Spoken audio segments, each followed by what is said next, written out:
Even in the world of Weekly Spooky, we know one of the most terrifying things you can ever do is go on a first date. But what happens when unexpected visitors crash your first date? And worse yet, they're not just here to ruin your party, they're also dead. What's that? You want to be scared? Come with me.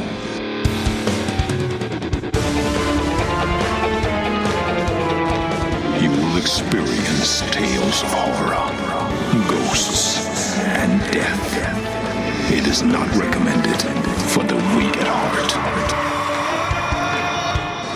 Listen in the dark. It's more fun that way. This is Weekly Spooky.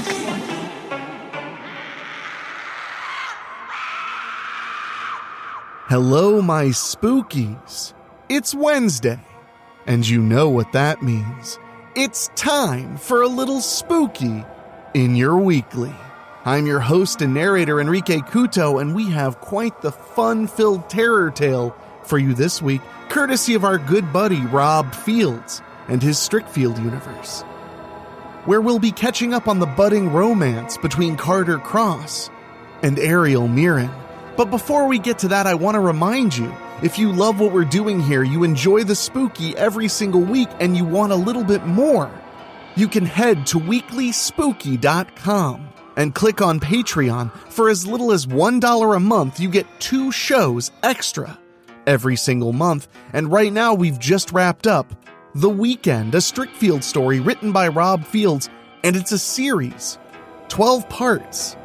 It just finished up, and we're getting ready to launch another Strickfield series in June. So, now's a great time to sign up, catch up on all the bonus materials, and get ready for some brand new ones. If you've been debating it for a while, now is the perfect time to sign up for our Patreon, because this is the slower part of the year. The summer is where the average person may not want as much spooky in their weekly, but we, the spookies listening to this and creating it, we are well beyond average.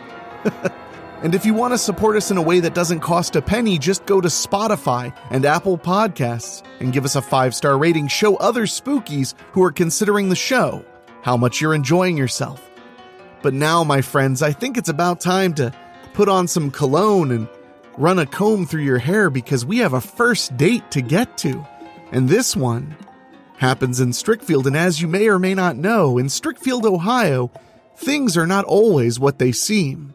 Unless they seem spooky, that is. So get comfortable, get ready, and we'll get to the story right after these quick words from our sponsors.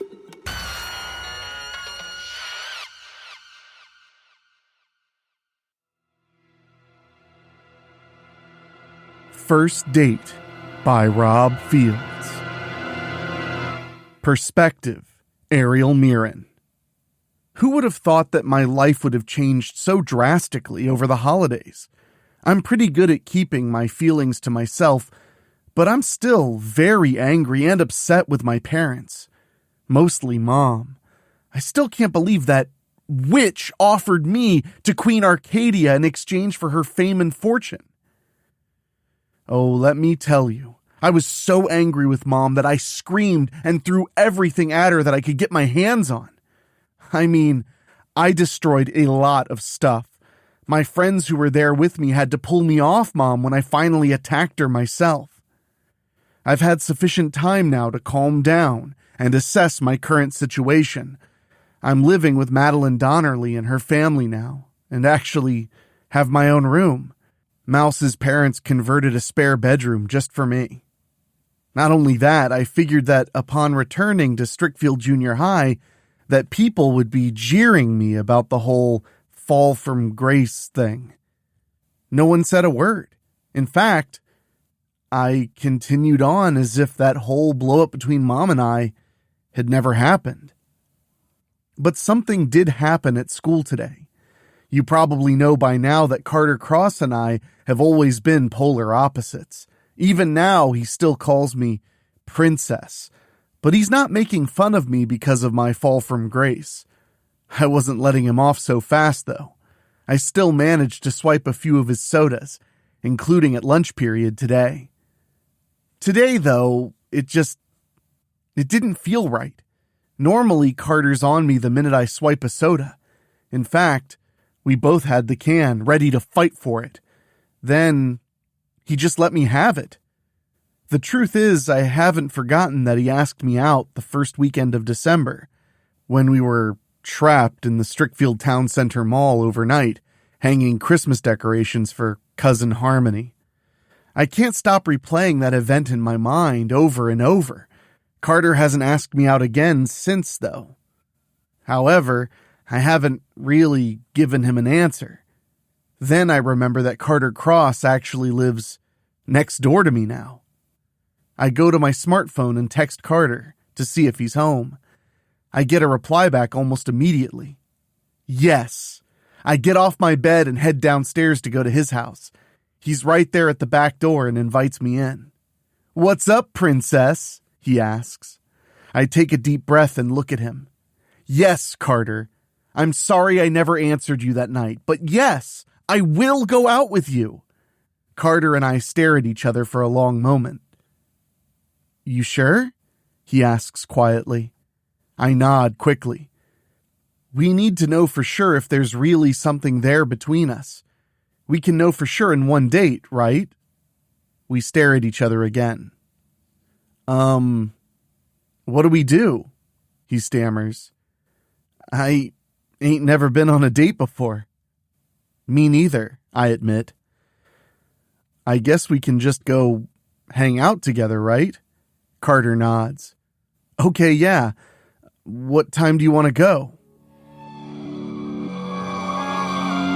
Perspective.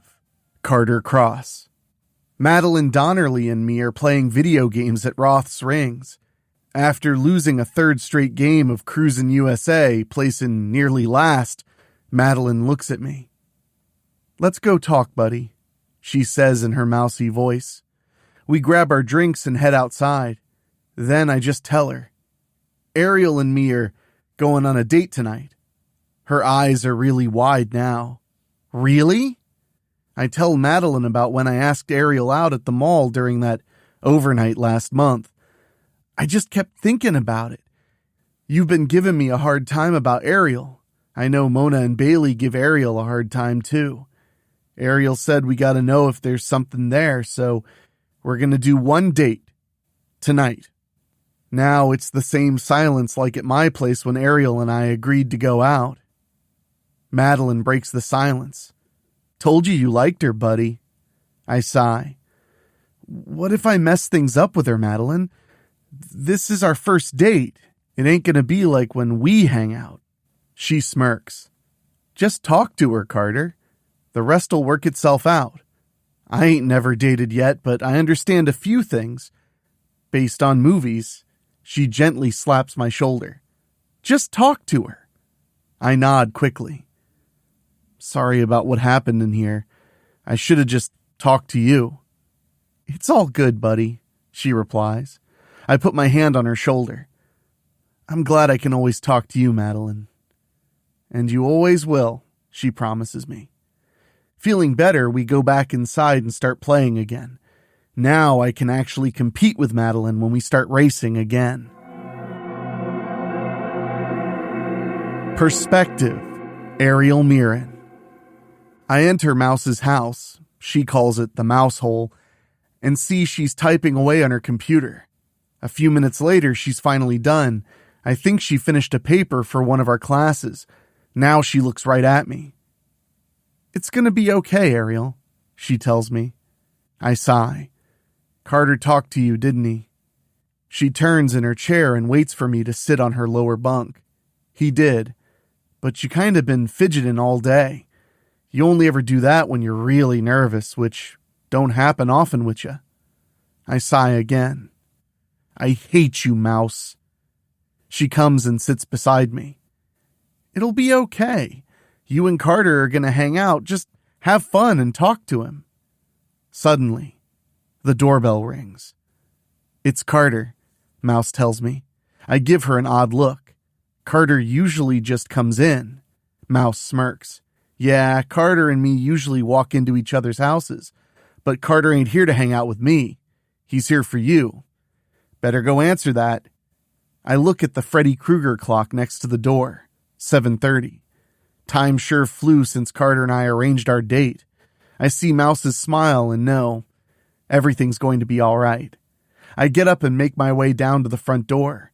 Mouse is right when Carter's standing outside. We look at each other for a long moment, just like at his house earlier. Then I finally put on my jacket and go out onto the porch with him, closing the door behind me. We're officially on our first date now. Perspective, Carter Cross. Ariel and me are both pretty nervous. We're walking to Downtown Village together in silence, glancing at each other at times.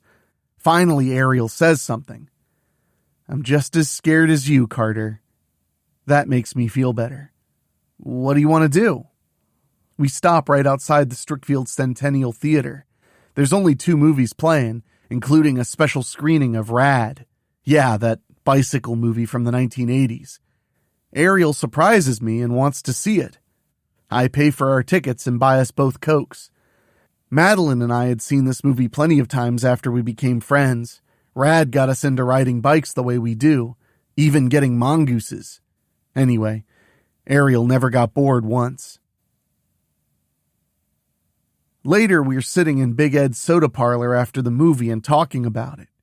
Madeline's right about just talking to Ariel. Also, Ariel insisted on paying for our Sundays since I paid at the movies. Suddenly, Ariel's eyes get wide. So do mine when Bailey Downs and Mona Abels approach our table. Ariel's face goes red fast, and not 'cause she's mad. "Aw, ain't you too cute?" Mona teases. Bailey just gives Ariel this weird smile. Now Ariel does toughen up. "Yes, I am here with Carter Cross. Go tell the whole school." When Bailey and Mona look at me, I just nod Ariel's way. What she said. Then Mona and Bailey smile wickedly and giggle a little before they start singing. "Ariel's got a boyfriend, Ariel's got a boyfriend." Ariel growls at them. "I hate you both." Then they turn and walk away laughing. The last thing I hear before they leave is Bailey telling Mona, "Told you so." Ariel takes a deep breath and looks at me now. "I really don't care, Carter." I smile at Ariel. "Me neither." When we finish our ice cream, we leave and go walking around. Then I decide to be a man and take Ariel's hand. She gasps at first, and then relaxes. She doesn't take her hand back. Then we get calm and start talking again. Perspective, Ariel Mirren. You just know Bailey and Mona are going to tell anyone who's willing to listen. I meant what I said. I really don't care who knows that I'm on a date with Carter Cross. I decide to be honest with him. Maybe if I was still living back in the gated community, I might have denied it, but I'm out here with all of you now. You ever miss being in there? Carter asks. No, I say without hesitation. My parents never once called Mouse's house asking for me. They never stopped by either. Not even anything in the mail. I smile a little. Madeline's parents are good people. I know. Suddenly, Carter and I just stop dead. How did we end up walking down this street, Carter? I ask. We just did, Carter tells me. We just turned down this way and, well, Carter and I are staring right at the old Carnavash estate from outside the high fence. When Carter and I squeeze hands, I admit something to him. Mona, Bailey, and I dared Mouse to go into this house when we walked by it in early October. Mona asked her if she was chicken. Mouse simply told us she was brave enough to go in there, but not stupid enough. We didn't say anything more to her about it after that. Okay, well, let's just keep walking, Carter suggests after a little bit. Yeah, let's, I agree fast. But neither of us move. It's not because we're both scared of the house. It's because we're looking through the main gate and seeing a little girl standing in one of the windows, looking right out at us. Perspective, Carter Cross. Ariel and I both agree we saw that little girl in the house. We're both pretty sure nobody lives in the Carnavash estate, and not for a very long time. Living in the village itself, it would be big news fast if anyone actually moved in there. When the little girl moves away from the window, Ariel and I look at each other. Carter, we can't leave that little girl in there, Ariel tells me. I gulp. I was afraid you'd say that. Ariel and me don't even gotta talk about it. We climb the fence and go inside the property. Looks like this place ain't had yard work done in years. Even though it's early January, weeds seem to keep growing real good here.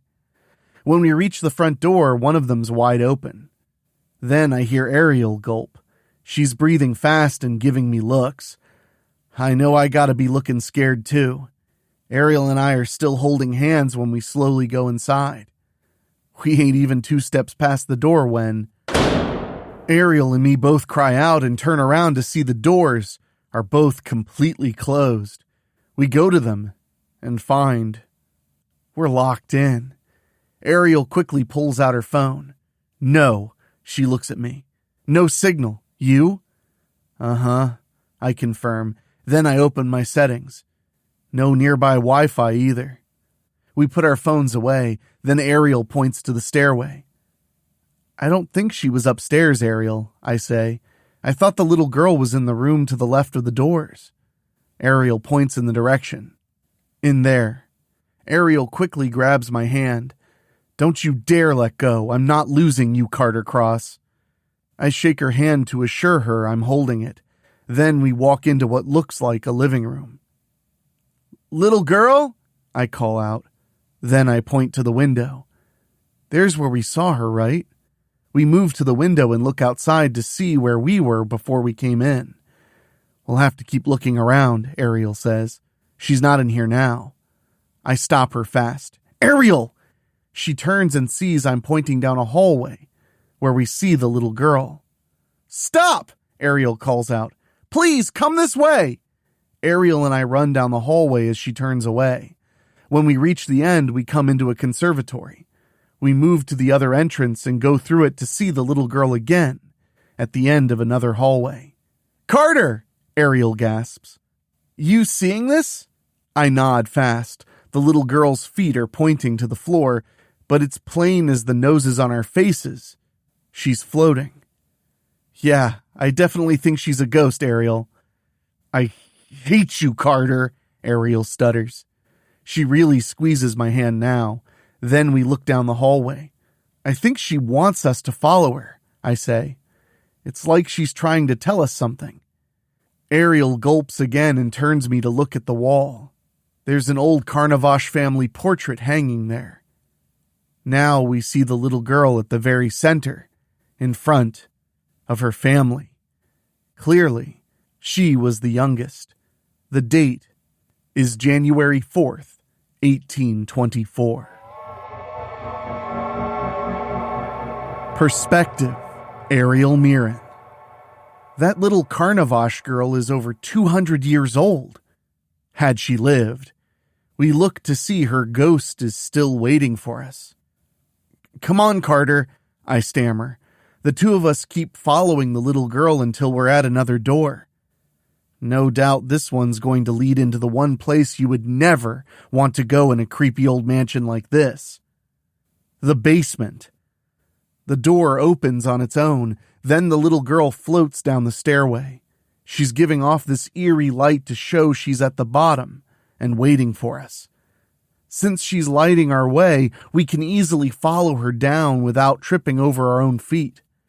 Carter insists on leading the way, like the gallant guy I know he is. When we reach the bottom, the ghost moves again. The basement's still lit thanks to her. She takes us through a few rooms and finally stops next to a big brick wall. Then she points right at it. You want us to break? Carter mumbles. The little girl keeps pointing to the wall. Then I see something. Over there, Carter. Grab that big hammer. Carter and I let go of each other's hands. He finds the big sledgehammer on a workbench and brings it over. It takes Carter a few really big hits before he finally succeeds in cracking the mortar. He keeps swinging and hitting until he finally makes a block come loose. Then he keeps hitting it until it falls over on the inside. Carter has to take little breaks to collect himself, but he finally manages to break the wall in enough. I take out my smartphone and shine my light through the hole Carter made. Carter and I both scream when we see a couple of skeletons, one big and one small. And then the little girl smiles happily and points to both of us.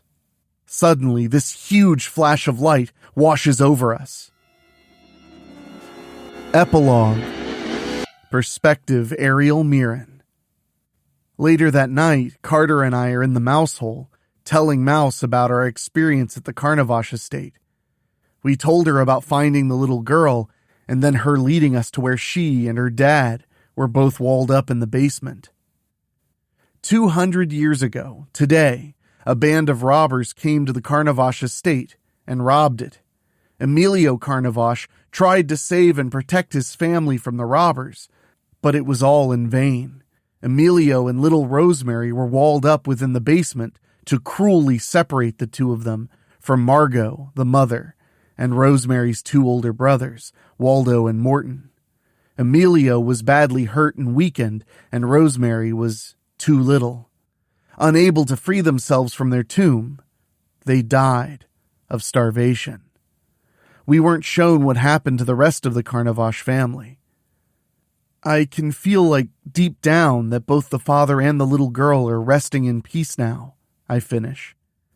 Yeah, we got out of the house and went to Roth's Rings to call the police anonymously, Carter adds. Carter and I both pinky promised Mouse that we weren't making up the story.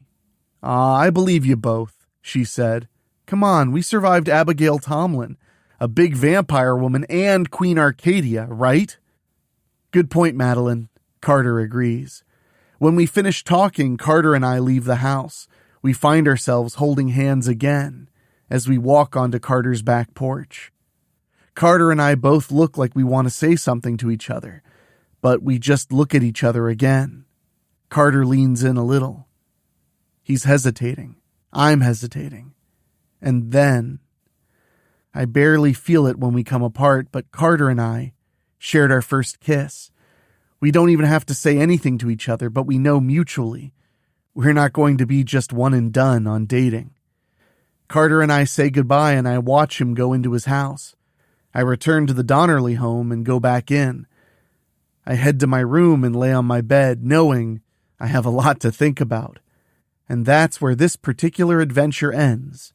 But I can promise you, we'll be back again very soon. Well, my spookies, I hope you enjoyed that little piece of terror, a little taste of what's going on in Strickfield. And of course, the numerous supernatural and terrifying elements that are always running rampant. And speaking of running rampant, right now as you're listening to this, I am most likely in the midst of directing Babysitter Massacre 2, a film that has taken many, many years to fully get off the ground, and I'm thrilled to say it's now in full production.